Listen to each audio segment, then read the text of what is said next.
Wes with Sharpe Roofing. This is another piece for our Roofing University.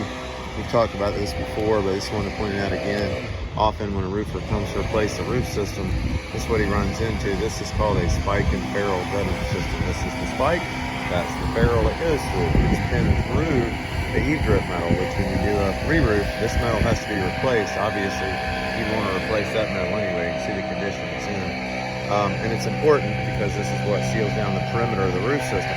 Obviously, we can't get to that. This has to be removed. Some companies will tell you that they're going to put these back. That's not a good idea. They're not as strong or as useful. I mean, they don't work as well as the new bracket type system.